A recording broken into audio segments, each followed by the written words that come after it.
¿Cómo arrancó? Sí, tranquilo. No pasa nada, sos ahorita. No, en serio, ¿cómo arrancó? ¿Querés que diga mi nombre? Primero que se presente. Sí. Bueno, mi nombre es Liliana Jara, soy profesora de la escuela secundaria número 121. Vivo acá en La Matanza, en Rafael Castillo. Soy familiar de desaparecidos. Mi tío se llama Carlos Armando Rolón, digo se llama porque todavía sigue desaparecido, después de más de 40 años. Y bueno, estoy acá ante la comisión de la Escuela de Jóvenes sin Memoria para contar la historia de él.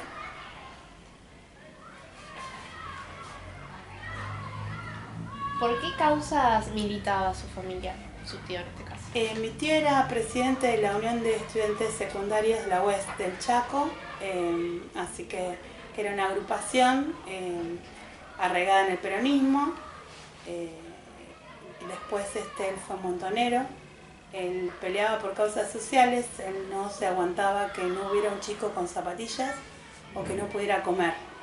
La familia de mi mamá venía de una familia del campo que habían tenido en un momento mucho dinero y después no, alternativamente, digamos, mi abuelo era muy aventurero y en la época en que nació mi tío, que era el menor de la familia en ese momento, había mucha pobreza en el Chaco y él no podía ver, realmente no aguantaba que hubiera chicos sin comer. Entonces se implicaba en todo lo que eran las causas sociales, digamos, en generar proyectos para que la gente pudiera no solamente comer, sino pudiera tener trabajo para poder generar un sustento, llevar la comida a la casa. Eso era a lo que ellos apuntaban, no llevarles comida, sino generar trabajo. Digamos, el gran peligro de mi tío era que la gente tuviera trabajo, y eso es lo que hacían, digamos, la Unión de Estudiantes Secundarios, tratar de ayudar a la gente a conseguir trabajo, a enseñarles a leer y escribir para que puedan generar trabajo, porque calcula que en el Chaco había mucha gente analfabeta y los chicos que accedían al secundario, los chicos y las chicas que accedían al secundario con mi tío, lo que hacían era que ayudar a todas estas personas que no saben leer y escribir a que puedan leer y escribir para conseguir un trabajo, porque si no sabían leer y escribir no podían conseguir un trabajo. Para situarnos en el tiempo, ¿en qué año empezó a militar su tío? Él empezó a militar en la secundaria más o menos a los 16 años, así que sería en el 74 más o menos, 73, 74, él empieza a militar. O sea, él empieza antes de la llegada de Perón a militar en el peronismo. Ya para la llegada del Perón él estaba militando. Durante la dictadura militar también. Sí, durante la dictadura militar, durante la dictadura él sale del Chaco y viene para Buenos Aires, porque él ya estaba marcado como un dirigente importante, si bien era adolescente, como un dirigente Tenía importante. cierto rango. Sí, ya sí, era el presidente de la Unión de Estudiantes Secundarios del Chaco, era muy importante cuando era adolescente, sí. Ya era muy conocido. ¿Le advirtieron el riesgo o peligro que corría? Sí, ya sabían, en ese momento ya sabían ellos, yo te cuento esto porque él escribió en un libro de poemas, él escribió en la tapa, adentro del libro, todo esto que él sabía que le podía llegar a pasar. Ya sabían que había compañeros que antes de la dictadura ya habían empezado a desaparecer, que ya los habían secuestrado. Entonces ya sabía el riesgo que corría, por eso se viene del Chaco pensando que en Buenos Aires con un documento falso iba a pasar desapercibido. Y no fue así, porque él desaparece en el 77, en enero del 77. El golpe fue en marzo del 76 y a él lo secuestran en enero del 77, no mucho tiempo después del golpe. ¿Ustedes estaban de acuerdo con que él se involucre en estas causas? La familia de mi mamá, sí, yo era bastante chica, mi mamá también militaba, digamos, en Montoneros, mi papá había quebrado, digamos, mi papá no era montonero, pero digamos simpatizaba con la organización, pero mi papá cuando Montoneros elige la lucha armada, corta, digamos, con Montoneros y si bien sigue dejando que mi casa sea una casa de guarda, ya no participa de las reuniones porque él no estaba de acuerdo con la opción por las armas que toman montoneros. Como mucha gente, en ese momento también, cuando mi papá corta, ya se habían ido montoneros, Walsh, Berbisky, un montón de gente que eran dirigentes grandes de montoneros que no estaban de acuerdo con que Montoneros elija la lucha armada, sino que, digamos, no era una opción forzar, digamos, forzar el golpe como para que el pueblo decidiera por un bando o por otro. Había mucha gente que no pensaba así dentro de la misma agrupación. Bueno, estaba contando anteriormente las causas por las que militaba su familiar. Más concretamente, ¿puede profundizar en los argumentos que tenía para...? La familia de mi mamá viene de una familia en la que mi abuelo, digamos, si bien no terminó la escuela, una familia de campo, en la que eran muy trabajadores, y mi abuelo sí sabía leer y escribir, mi abuela era analfabeta. Era del Chaco, ¿no? Del Chaco, sí. Familia de inmigrantes, los papás de mis dos abuelos habían huido de la guerra en España y habían venido acá a trabajar en el campo, familia de trabajadores. Los 4 abuelos eran inmigrantes españoles. Entonces tenían muy arraigada esa cuestión del hambre, de que no hay que pasar hambre. Entonces eso era lo que le inculcaron a la familia, hay que trabajar para no pasar hambre. Y eso es lo que le pasaron a los hijos, hay que trabajar para no pasar hambre. Ellos se criaron con esa manera de pensar. Entonces mis tíos crecieron con esa manera de pensar. Y al que más se le pegó, digamos, era el más chico y el más grande. El mayor también era montonero, el mayor de mis tíos, y el menor. También había de otras agrupaciones, había del ERP, de la FARC. En la familia eran 10 hermanos que tenían como toda la línea de militancia política dentro de la familia. Y digamos, hubo muchos desaparecidos dentro de la familia, pero algunos volvieron a aparecer y otros no, digamos. Secuestrados hubo muchos, pero que permanecen desaparecidos, 2, uno de mis primos y Carlitos, del que estamos hablando ahora. Bueno, cuéntenme profundamente el día que ustedes se enteraron de la desaparición. Nosotros lo acompañamos a Carlitos a tomar el tren que iba hasta Lomas de Zamora. El tren no iba hasta Lomas de Zamora, sino que iba hasta una estación, pasando la Salada, y de ahí se tenía que tomar un colectivo para ir a Lomas de Zamora, que es donde vivía uno de mis tíos que militaba en la FARC. No había teléfono en ese momento, así que sabíamos que tenía que llegar ahí, y mi tío sabía que lo esperaba, y a los 2 días viene mi tío de Lomas de Zamora porque Carlitos no llegó. Nosotros lo acompañamos caminando de mi casa a la estación de Castillo, son 12 cuadras. Lo acompañamos caminando, fuimos, nos despedimos de él, pero nunca llegó. Nos enteramos a los 2 días que él no había llegado porque vino mi tío a los 2 días porque no llegó. Y ahí nos enteramos. Cuando no llegó supimos que había pasado eso. O sea, mi mamá inmediatamente hizo la denuncia, en ese momento se hacía un habeas corpus, que era una averiguación de paradero, buscó un abogado que la patrocine y el abogado le enseñó cómo se hacía y lo firmó, y después, bueno, empezó a entregar habeas corpus por todos lados. Y empezó a hacer el recorrido que se hacía en ese momento, que era ir al Ministerio de Guerra, que era lo que existía en ese momento, era la Casa Rosada, al Ministerio del Interior, a todas las comisarías, hospitales. ¿Los amparaban ellos o...? No, Mira, o sea, medio que te sacaban a patadas, a veces te trataban bien, a veces te trataban mal.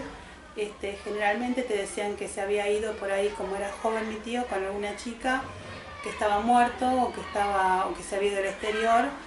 Y bueno, después obviamente al poco tiempo ya conocimos a otras familias que estaban en la misma situación, que eran las madres, lo que hoy es Madres de Plaza de Mayo, que en ese momento cuando yo las conocí todavía no usaban el pañuelo, yo era chiquita, todavía no se ponían el pañuelo. Cuando las conocimos, yo las conocí en la etapa de ponerse el pañuelo, que para mí eran unas señoras, unas abuelitas que me agarraban los cachetes, y empezar a hacer todo el recorrido. Te decían, ¿y fuiste a tal lugar? Yo fui a tal lugar. Entonces se acompañaban con mi abuela y con mi mamá, porque mi abuela vino inmediatamente, mi mamá le escribió, le mandó un telegrama, mi abuela vino del Chaco rápidamente y se turnaban con mi mamá para ir a hacer estas búsquedas. Mi abuela no sabía escribir, así que la que firmaba así, pero escribía mi mamá. Mi mamá aprendió a escribir a máquina también para poder hacer los habeas corpus y poder hacerlo. Había una vecina del barrio que le prestaba la máquina de escribir y escribía muy rudimentariamente con la máquina de escribir. Se hacía los habeas corpus y había que llevarlos a un abogado para que los firmara, y bueno, así empezamos con la búsqueda, siempre con la mano, con nosotros de la mano, con mi hermano y conmigo. Así que recorrimos los diarios, los ministerios, un montón de lugares. Yo me acuerdo hasta de morgues, de ir a la morgue judicial, cuando nos decían que había alguien parecido, que correspondía con las características físicas, y después, o sea, nosotros como éramos menores de edad nos dejaban afuera de la puerta, y entraba mi mamá. No debe ser que horrible, te digan que hay alguien que no parecido era, claro. Y bueno, nos dejaban del otro lado sentaditos y entraba mi mamá y salía mi mamá y decía no es, y bueno, y volvíamos, pero el olor de la morgue yo no me lo saco más, porque el olor hay un olor que es especial en esos lugares, que por más que vos te quedes del lado de afuera lo sentís igual. Hasta el día de hoy, que yo me acuerdo de esos pasillos largos interminables que recorríamos. Y me acuerdo que una vez cuando entramos al diario Crónica, mi mamá tenía un escudito de Montoneros y estaba con nosotros, y una periodista se lo sacó, le dijo, querida, vos estás con estos chicos de la mano y con esto acá, corriendo peligro. Se lo sacó al escudito, se lo guardó en el bolsillo destapado, y cuando salgas con esto a la calle con los nenes de la mano. ¿Sintieron apoyo de algún medio de comunicación? No, nunca, jamás. La única vez, eso que de la señora de Crónica, que le sacó, pero como una manera de protección, y se lo guardó a mi mamá en el bolsillo. No. O sea, no tuvo viralización, digamos. No, al contrario. O sea, vos ibas a un lugar y decías que esto había pasado y te trataban de mentiroso, te echaban. O sea, el único lugar donde nos dieron así, nos escucharon fue en Crónica, o sea, nos escucharon nada más, pero simplemente eso. No nos echaron a patadas, en otros lugares sí nos han echado a patadas, con chico y todo. O sea, y tratarnos de mentirosos siempre. ¿En qué momento se pierde la esperanza de tal vez no volver a ver a sus cercanos?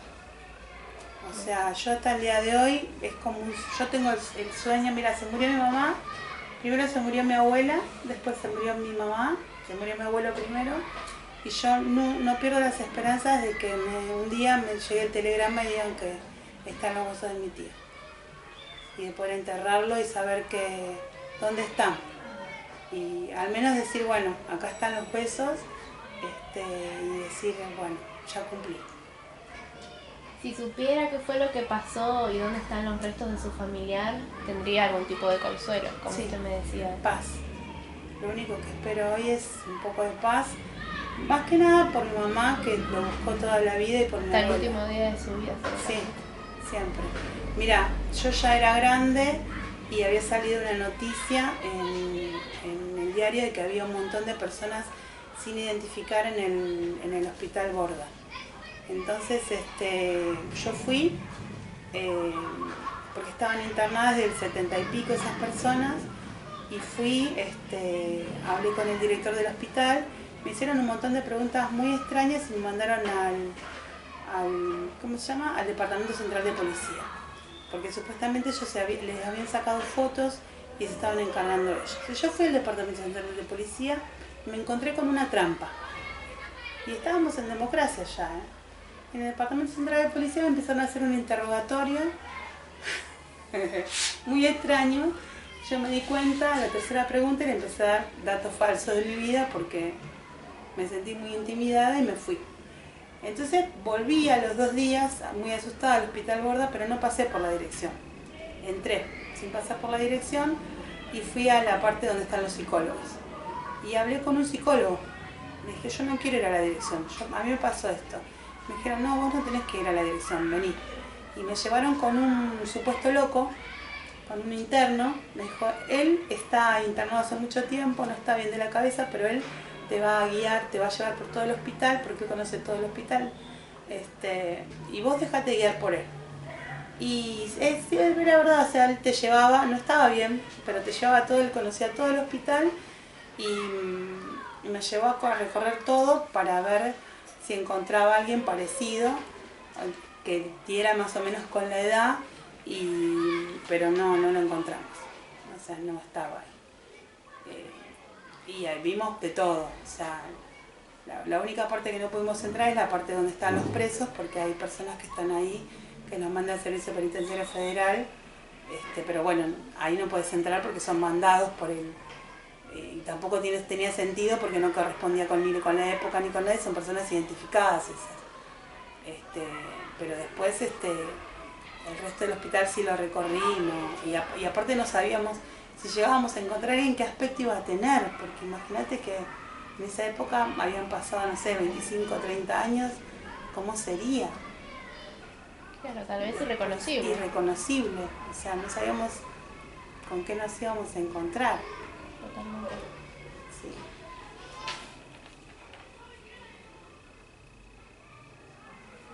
¿Y la historia del otro familiar nos la querés comentar? La de mi primo, mi primo Diego no era militante, el padre tampoco era militante, el padre es ingeniero, agrónomo, trabajaba en el INTA, ahí donde está el INTA ahora,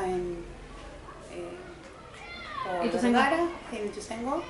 Ellos en esa época, en los 70, estaban desarrollando lo que serían semillas transgénicas, que en ese momento se llamaban de otra manera, y lo que querían era desarrollar semillas que fueran resistentes a los ¿cómo se llama? A los gérmenes y a un montón de bichos que había en ese momento, y a los campesinos que se prestaran al experimento les daban las semillas, y si las semillas no germinaban, el INTA les pagaba lo que hubieran ganado si las semillas germinaban.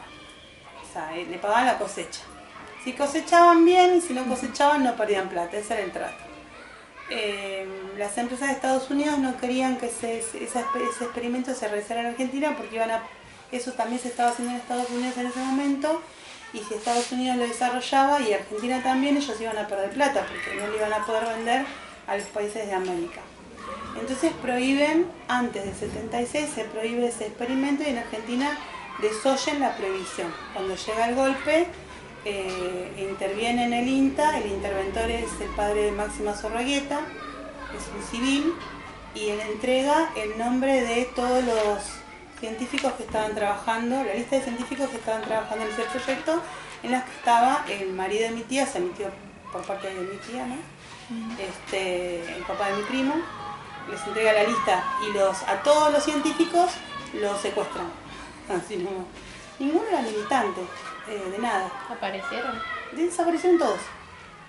Como mi tío había nacido en España, o sea, nació nada más en España, porque él vivió toda la vida en Argentina, interviene la esposa rápidamente, hace que intervenga la embajada española, y a los 30 días, todo sucio, torturado y así como estaba, lo ponen en un avión y lo deportan a España, con la prohibición de que tenga todo contacto con la familia. Él tenía en ese momento los hijos que eran de 12 años y 13, mis primos, y no podían ni hablar por teléfono. Yo me acuerdo que tenían teléfono, yo vivía en Aedo, tenían teléfono, mi tía era directora de escuela. Y bueno, entonces la familia se disuelve, o sea, porque al no tener contacto. Y cuando en el 82 parecía que ya no pasaba nada, que la dictadura después de Malvinas, todo eso parecía que había aflojado un poco, uno de los hermanos de mi tío piensa que estaba todo más tranquilo y decide ir a visitarlo al hermano España, y le dice al hijo mayor, que tenía 18, ya mi primo Diego, de acompañarlo. Y mi tía, digamos, no se opone porque parecía que todavía faltaba un poco de tiempo para las elecciones. Entonces lo acompaña mi primo a España. Están en España con él, con el padre. Allá hay datos, digamos, en el pasaporte de que ellos arriban en el avión de vuelta, pero no hay datos de que ellos bajan en el avión en Argentina. Así que a Diego y al tío los secuestran apenas bajan del avión acá. ¿Sospechan de algún lugar en el que puedan llegar a estar? Diego y el tío, no, digamos, no sabemos dónde, o sea, sabemos que Argentina arribaron, porque al avión allá en España se subieron porque tenemos los datos del arribo del avión a España, están los datos. Mi tía accedió a los datos de la embajada, digamos, a través de la embajada, de que ellos arribaron al avión en España. Los dos, tanto el hermano tanto el cuñado como el hijo, arribaron al avión. O sea, ellos fueron secuestrados apenas bajaron del avión en Buenos Aires, acá en Ezeiza. Acá fueron secuestrados, porque no están los datos de que ellos hayan pasado por la parte de migración. Por ahí no pasaron, o sea, ellos los secuestran ahí. Y en el aeropuerto. En el aeropuerto de Ezeiza, sí. Los esperaron ahí y los secuestraron ahí. A mi primo y al cuñado. Y mi primo no tenía ningún tipo de militancia política, y el hermano de mi tío tampoco.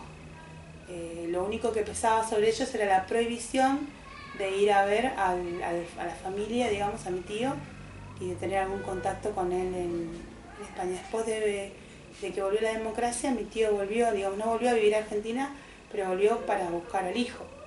Estuvo un tiempo largo y yendo y viniendo,